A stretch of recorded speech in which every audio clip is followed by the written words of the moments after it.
This lesson will explain the second core League of Legends concept, game stages. It should help you understand what parts a game is divided into and how those are meant to be played out. After this video, you should be able to identify in which stage any game is in, enabling you to look for the correct plays and avoid mistakes. So what is a game stage? It's a time frame during a match which can be determined by the champion's behavior on the map. The game stages are the early game, the mid game, the late game and the end game. A lot of people don't distinguish between the late and end game, even though they require different tactics. The early game is often accurately referred to as the laning phase. In this stage of the game, players rarely leave their assigned lanes and try to establish some sort of advantage over the laning opponent. During the early game, farming is the top priority, followed by pressure through harassment and trades, which can lead to securing a kill. Most of the time those secures will be due to ganks from another champion. The laning stage ends when the champions are equipped with their first items, so they are eventually able to take down the outer or tier 1 towers. Without those towers, laning on that lane is almost impossible since there is no more safe space to fall back to, which will lead to players being forced to rotate around the map at the end of the early game. During the mid-game, players are starting to secure more and more objectives on the map, such as single remaining outer towers, dragon and the first inner towers. This means that rotating around the map is key, which makes warding a huge deal since they can catch the opponent's rotations and enable good answers based on that information. Farming is still a crucial part of this stage, and enabling the item requiring roles to farm can lead to huge advantages. The mid-game mostly changes how the top lane and bot lane support behave. In the early game they are bound to only be on their respective lanes, but now they have to move around the map much more, often to a degree that for the support visiting an opponent empty side lane is a mistake, since their team will end up losing vision and pressure around the map. The mid-game ends when champions are strong enough to start sieging the inhibitor towers. This often happens after a Baron buff is acquired or one of the teams got out-rotated to the point they lost a big fight and now are down in numbers. Sometimes mid-games seemingly end very early, but don't, because it's too early for champions to have hit significant items, which makes them unable to actually siege the towers or take Baron, which often hasn't even spawned yet.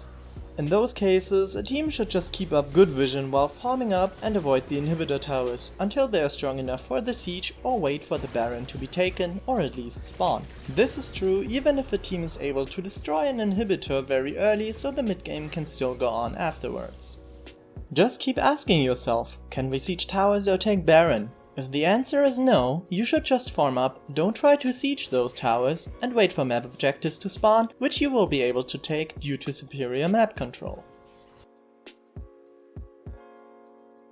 During the late game the map opens up completely, so it's fitting that this stage usually starts with its general theme, an inhibitor going down. Since Baron and Dragon can only be taken so often, the focus inevitably will switch to the inhibitors. Rotating around the opponent's base, sieging and destroying as many inhibitors and remaining towers as possible will be the main goal of both teams. During this, there is a lot less time for carries to farm, since their continuous damage is required to win fights, though they still need more items. The solution to this problem is to let the carry split off their team and farm big stack, usually side lane waves whenever possible, and then have them regroup quickly. By pressuring an inhibitor on one side, teams can be forced to split off more champions than they are pushed in by, which opens up the pressure on another inhibitor. This is one of the strongest tactics in the late game. Overall, this is where most games will end. The pressure on the inhibitors and the super minions spawning from destroyed ones pouring into a base is almost impossible to defend against, so Nexus towers can start going down, followed by the Nexus. But despite the enormous pressure, some games do prolong the stage, so the late game ends when the destroyed inhibitors have respawned multiple times, all champions get close to full inventories, and neither team has won the game yet. This stage of the game is the final one, and the gameplay won't change no matter how long it will be going on. In this stage, all champions get to completed inventories, enabling them to execute their roles at the maximum power. The consequence is that splitting champions from a team is very dangerous, since if a champion gets engaged anywhere, there won't be a way to join the fight in time. In this stage, both teams will start rotating around as 5-man squads only, so that the other 5-man team cannot engage on split champions or smaller groups, since they would be able to demolish them in a very short time. There are 3 ways to win at this stage.